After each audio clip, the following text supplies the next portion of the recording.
Welcome to the Successful Nurse Coach Podcast. On this podcast, Laura and Shelby, both board-certified nurse coaches, show you how to make as much money as you want in private practice as a nurse coach. And welcome to the Successful Nurse Coach Podcast. It's me today, Laura. I'm by myself, and I am coming to you with an awesome topic that I am so doing the work with right now. And I love those kinds of podcasts where the topic that I'm bringing to you isn't just something that I think is going to add value. It's something that I am currently humbly working through and some version of it, and realizing how important it is for us as nurse coaches to know what is a trigger and why triggers are so important to nurse coaches, to understanding them in ourselves firstly, and then we'll also get into what does it mean for our clients to accidentally trigger a client or to skillfully facilitate a safe way for a client to experience a trigger. And I'll give you some examples of that. But first, I want to give you some updates on what's new in our world. So today is, I believe this is live on February 5th. February 6th, tomorrow night, we start our intro to deep coaching. It's going to be incredible. I think we have 60 or 70 people registered when I checked this morning. So it'll probably be around 80. That's usually what happens once we get a lot of enrollment in the week before. And this will meet on Tuesday nights for an hour and a half. For 2 months, a little over 2 months. We have a couple days off. You'll get that schedule if you register. We're going to introduce you to what deep coaching is with some very basic foundational pieces and how it fits into your existing nurse coach training. This is so great for new nurse coaches, for coaches that have been doing this forever.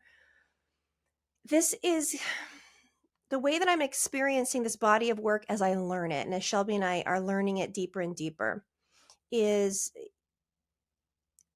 knowing where the doorway is to take people deeper. And this can happen on our first coaching call. This can happen on our proposal coaching call. And it definitely happens inside of our paid containers where we're spending months with human beings and looking for ways to take a client deeper, to facilitate radical shifts, not small incremental transactional I'm going to get someone from point A to point C, but for somebody to have an embodied, felt sense of an actual shift in the way that they see themselves or they see a situation.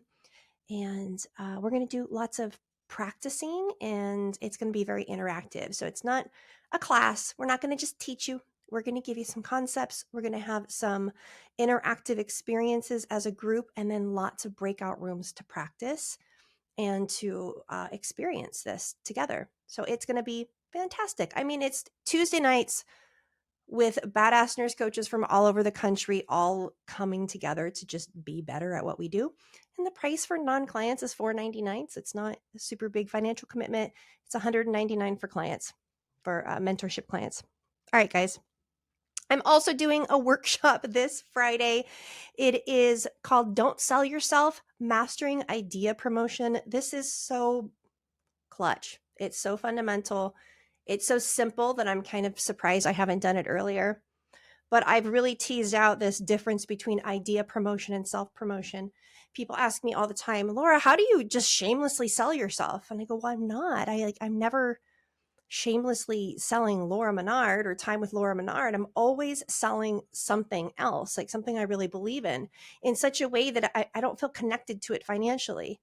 I give this example with selling Kangen water machines. I sell Kangen water machines accidentally because I talk about them all the time because it's like the best water on the planet and it's pretty easy. I'm not selling Laura Menard or trying to like create this crazy water business.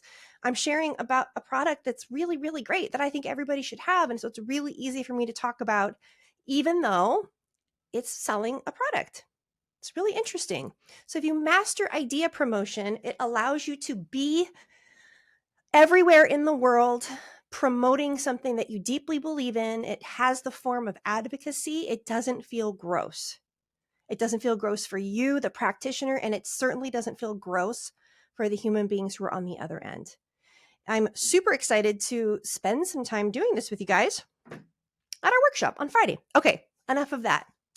Now to our regularly scheduled podcast.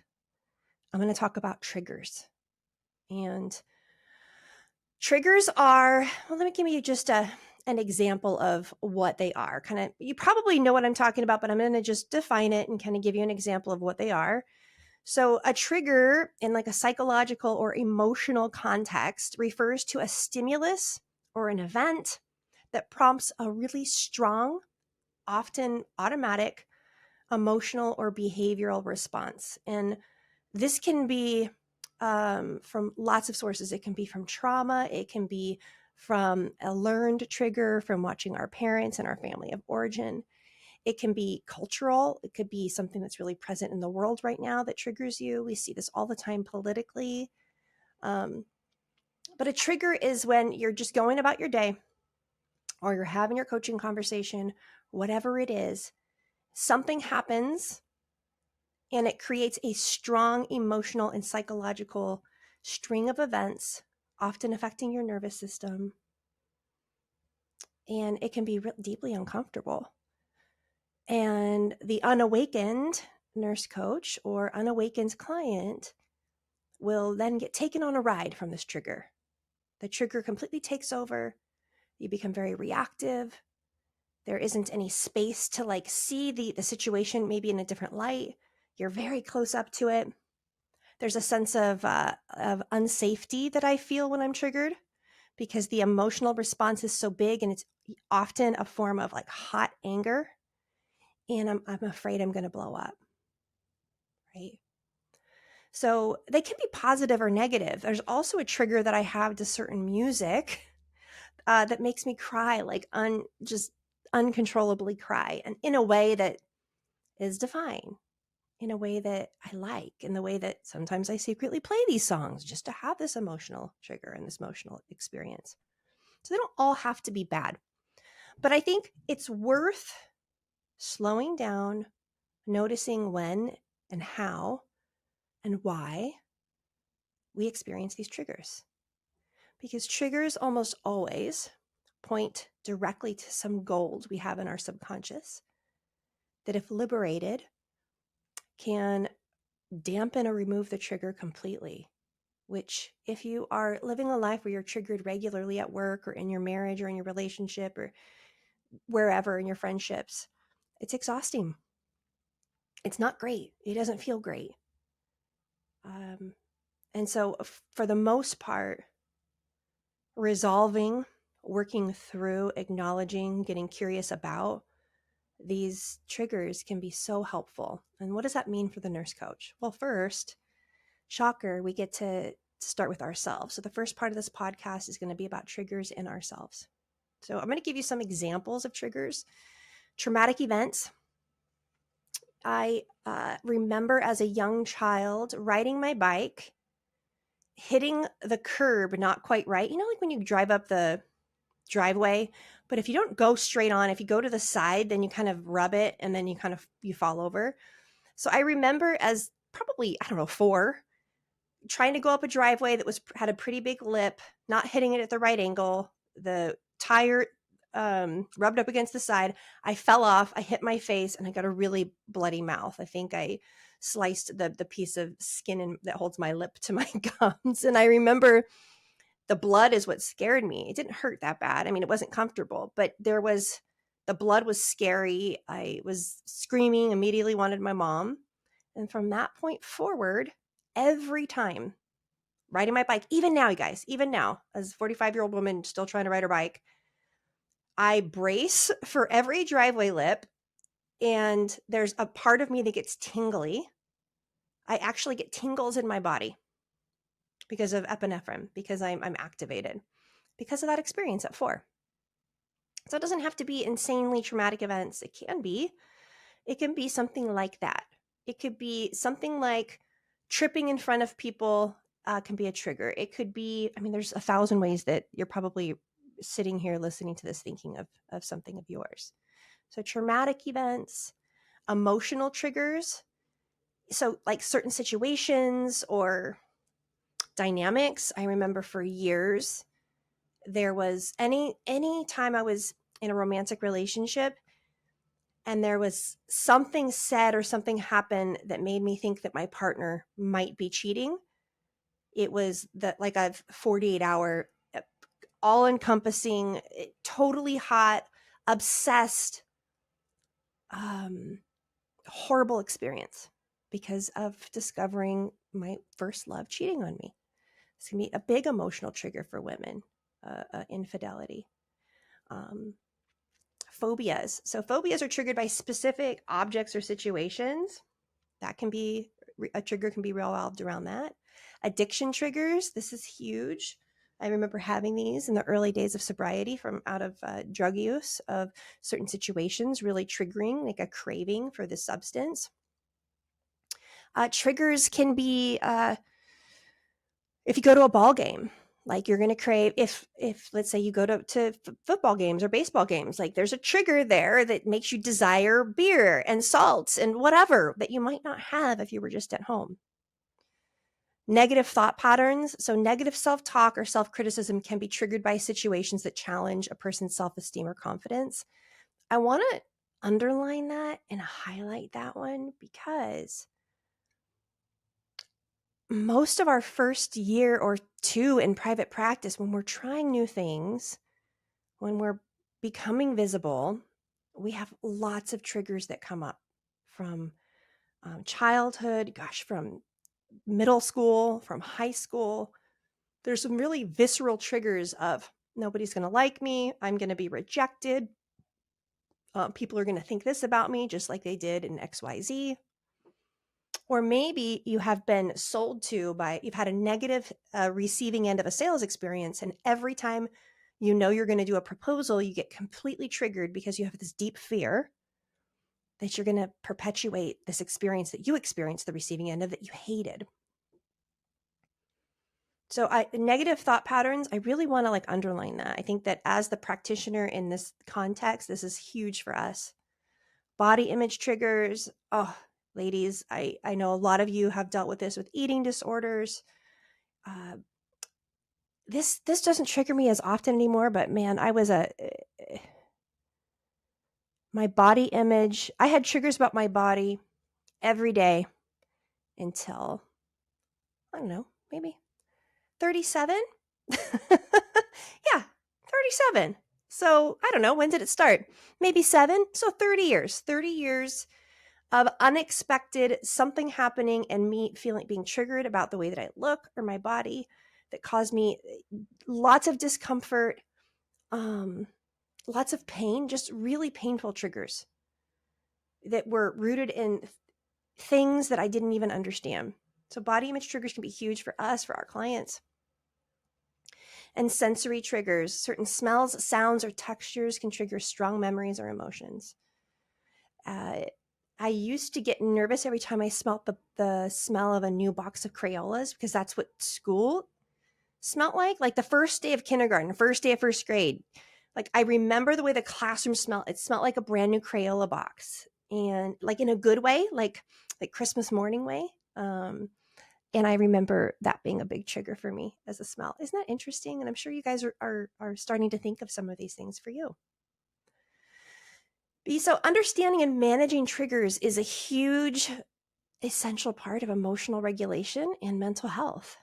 It is, if we can identify when something's happening, figure out why it's happening, create some healing around it, whether it be through coaching on a thought level, whether it be somatically in our body, through a somatic practice, through a visualization, through breath work, through tapping. There's so many ways to work with triggers. There's passive ways to work with triggers. I've had an energy healing session before that removed a fear for me, and I was never triggered in that fear again. I'm so grateful for that. That's rare. I don't know that we get to have that happen very often, but through coaching and through other healing modalities, we can really look at a lot of our triggers and heal them. And then even besides just individual ones, creating the awareness to then have some space between the stimulus and the response can solve so many problems in our lives. I'm still working on this one. Shelby's better at it than me right now. So even knowing when we're activated and having a commitment to a cooling off period or time to reflect, making sure that it's still present for us before we have to do anything with it. Noticing that sometimes we're triggered and there's nothing to do with it. It is all our own. And the nature of work that we do as a nurse coach, and here at the Successful Nurse Coaches, triggers are, they happen in our containers, they happen with each other, they happen within ourselves, they happen as the coach, they happen as the client. Essentially, if you decide to be a professional nurse coach, you are signing up to understand what a trigger is in yourself and to watch for it in your clients. Okay. So there's some different reasons. These are more surface level reasons why I think that understanding triggers are useful for ourselves.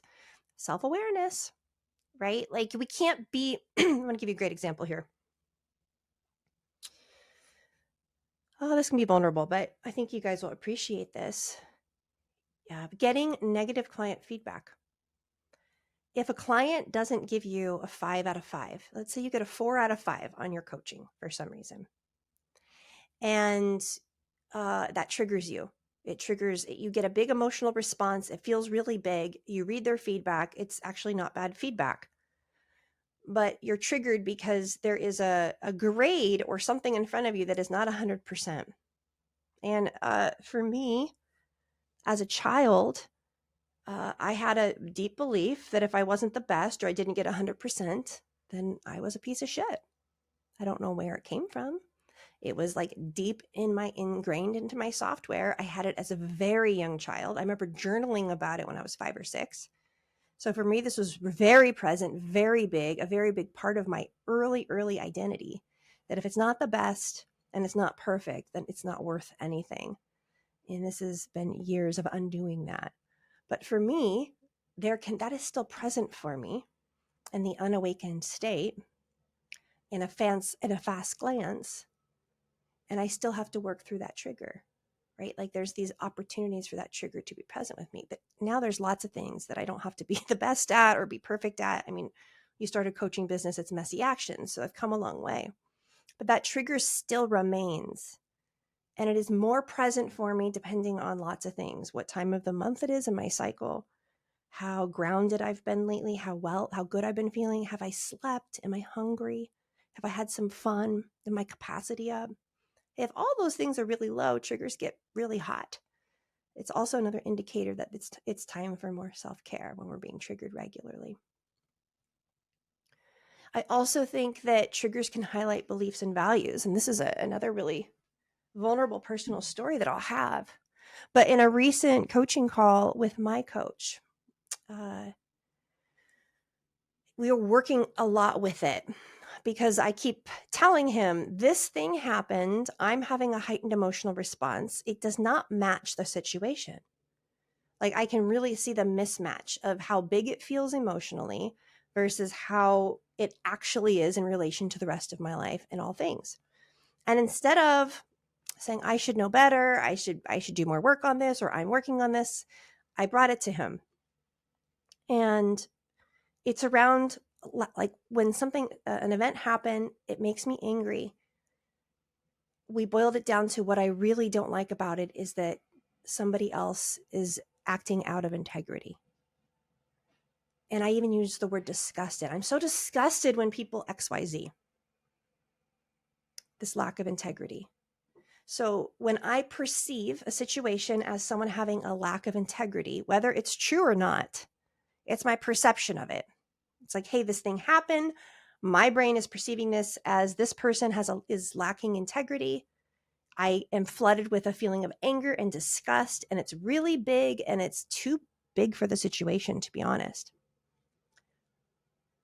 Because there's a part of me that deeply fears that as a former drug addict, that I still lack integrity like I did then. It was inextricably tied to moments, really low moments of being totally out of control in my life and becoming sober, growing, changing, redeeming, making amends. Like that is so far in my past. It's not present for me at all. Like in my conscious, it's just something that Laura went through. But in this situation, it's very present. There's a tentacle coming up from that trauma that when these other external circumstances happen, it just highlights that there's this tentacle in this trauma that's reaching up through my self-concept that is causing me this big emotion. And so then the question becomes, how do we be present with that? How do we spend time with that? How do we work with our coach with that? How do we breathe through that? How do we acknowledge it? How do we heal it so that the tentacle's no longer there? So that the next time that I perceive that somebody doesn't have integrity, that I could see them as a whole person having a difficult experience. It just changes the way that we see the world. This is so helpful for ourselves. Well, I think during this election year, a lot of people are like trying to find people to blame things on, right? We're always trying to find people to blame things on. And this can get really, really big in the zeitgeist, in the general consciousness in election years. And so if we're constantly looking for reasons why other people are responsible for our own unhappiness or unease or our own fear or the perceived problems in the world, we're just basically walking around triggered all the time, or turning on the news and being triggered every single day. So I think this is a really especially important time, being in an election year, to observe our own triggers, to observe our clients' triggers around some of these things. So triggers, like that trigger about integrity, it highlights that integrity is really important to me, and that there's this deeply hidden, buried belief that somehow I don't have it. And it was a difficult conversation to have. And my coach said, well, Ari, do you really have integrity? And when he asked me that, there was a little part of me that goes, I don't know, I hope so. And she deserves love. And she deserves space. And she deserves safety to say that. I'm not sure. I'm not sure if I have integrity. Maybe I don't. And maybe I don't in these ways. This is what comes to mind. Because when we shine a light on the shadow cannot remain. Shadows can only happen if there's a barrier to the light. And if we shine enough light, eventually the shadow fades and something else emerges. So I think that in therapy, learned about coping mechanisms. There's lots of coping mechanisms to cope with triggers, which are great. It's great to be able to cope with a trigger. If you have an incredibly triggering event and you have to still work the rest of the day, it's nice to know how to be able to work the rest of the day. It's nice to be able to know what to do in the moment to handle the trigger. But deeper than just coping mechanisms, it's also nice to spend time to be present with the trigger and to learn and to grow from the trigger. What I found is I have so much more empathy for clients getting triggered when I'm currently working on a trigger my own, right? So as I'm working on this with my coach, if I have a client that comes to me with something similar, I have a lot more empathy and compassion for where they are. There is less judgment on my part about something. I'm going to give you an example. This is not any particular client. So if I'm saying this and you think it's you, it's not. I'm making this as a hypothetical after coaching so many people, so many small groups. I've coached so many small groups at this time that I've seen this dynamic evolve and erupt, some version of this over and over again, is that I will be coaching 8 nurse coaches in a group. I will sense that it's time to kind of go hard or go in with one of them around something that's been developing over a certain amount of time. And so I kind of go in and go deeper and go harder. So I coach them differently than I coached their colleague on that call. And I've seen after those kinds of calls that the person getting coached really hard, feeling singled out, like I didn't like them, or that the colleagues wondering, well, don't you, like, I want you to coach me that hard. Why were you so soft on me? Why were you so loving to me? Like, I need someone to kick my butt like you kicked her butt. And I appreciate when people say that to me directly after the call, but sometimes y'all hang on to it for 6 months and you make it be a big, big, big story. And then every call, you're looking for evidence to reinforce that belief that I like someone else more than I like you. And then really you start being triggered regularly because you've created this this tether to this feeling that probably comes from something else. And if I had a client tell me that, like, I was incredibly triggered, Laura, when you XYZ, awesome. May I coach you in that on our next call? And by the way, how incredibly valuable will it be for all of your colleagues to be able to experience that? And how brave is it for you to tell me that? Like, that's where transformation happens. It happens in these kinds of conversations. This makes us bolder. It makes us not assign meaning of good or bad to our triggers, to the way that we become activated in the world. It certainly makes us feel more a part of instead of othering ourselves, because we have a trigger. Part of our coping mechanism is to pull back into withdrawal. And then we're constantly wondering why we don't feel like we're a part of anything anywhere we go, because that's on us. You know, I have a mantra that I belong everywhere I go. Every room I walk into is where I belong. I can walk in with my shoulders back and my chin high. It doesn't matter where, in front of who, and it doesn't matter what I look like or what emotional state I'm in, because I've said this over and over to myself. I belong in every room that I go. And that's that was the healing to, I don't belong anywhere. I'm different than everybody. Nobody likes me. People are talking about me. That was little Laura. So that's really interesting, isn't it? That you can create ways of being in the world that are so powerful from our triggers, from recognizing our triggers.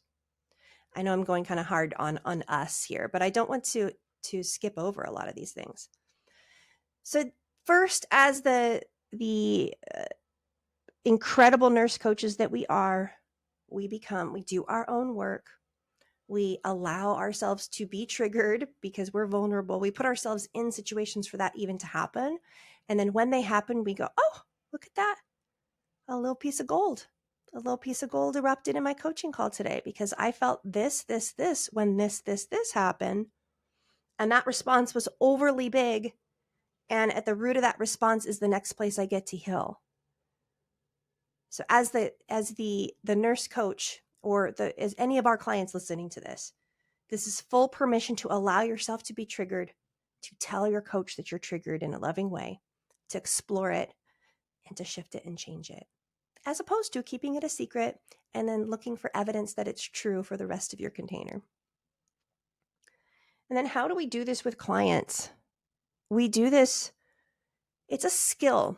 And I remember one of my 2 coaches ago, one of my coaches, I said to him, this thing happened.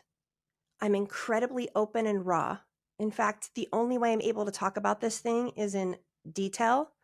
I'm not able to take I'm not there yet. I'm just openly and actively responding to this thing, the stimulus. And he's like, perfect. Can we meet today? This is our first call. He's like, perfect. Can we meet today? This is the best time to meet. And I meet him and I'm like, I'm probably going to cry. This is not like the Laura Menard you're going to know for the rest of our container, but this is where I am and this is how I feel.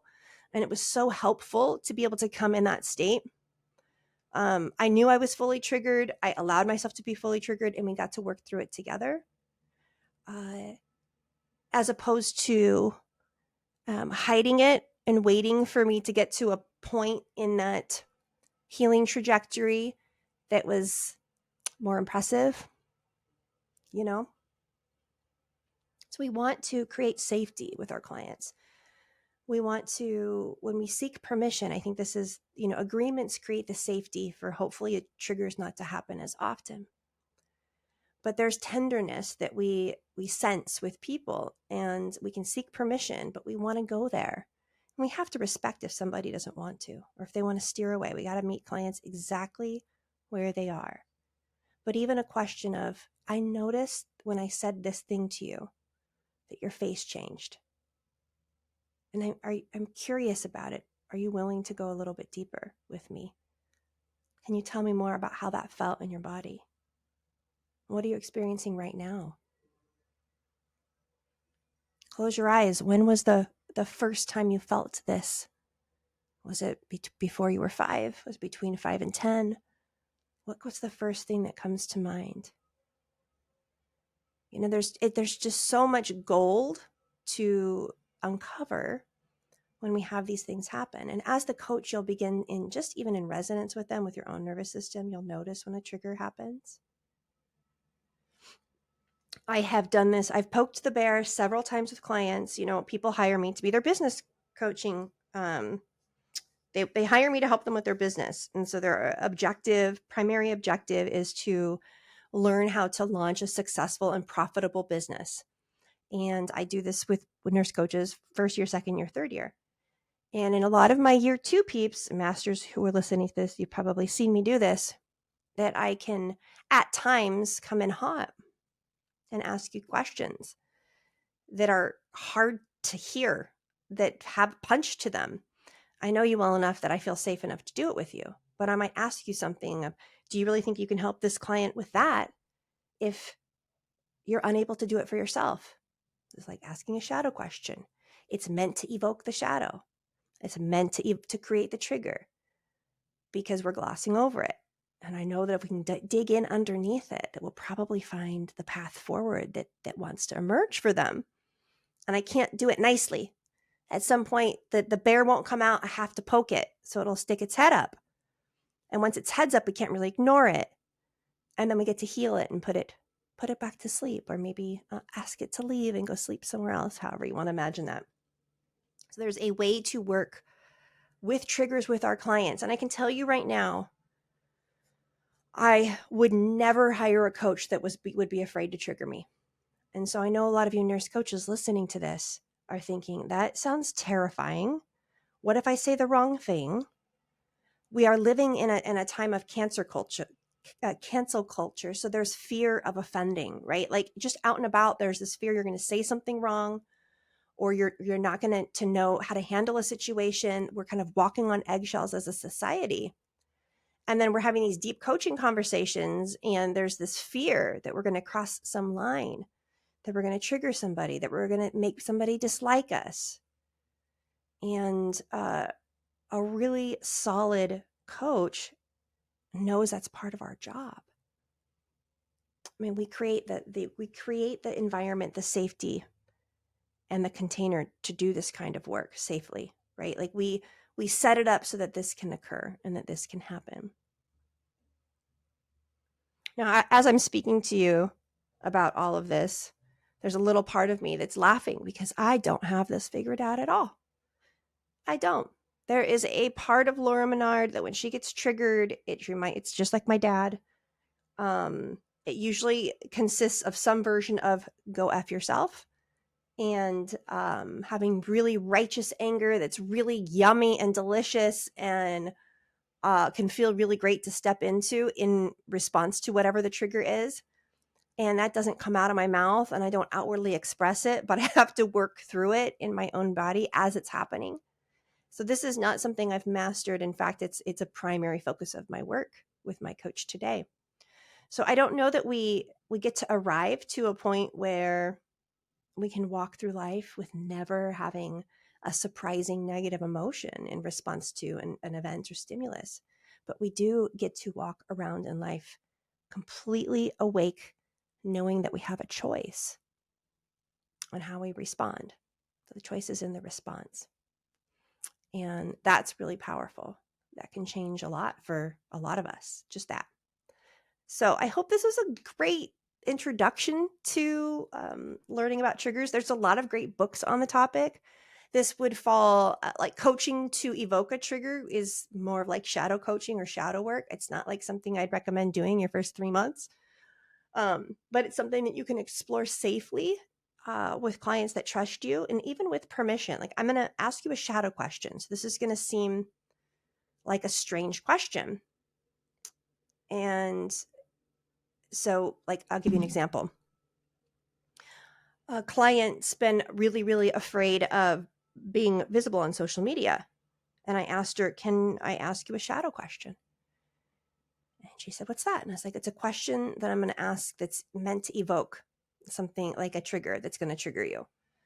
And I won't do it unless you want to, but I think it could help. Are you game? And she said, yes, I'm game. And I said, what is your mom going to think if you start posting on social media? And did you hear my voice there? Because it sounds like the inner voice.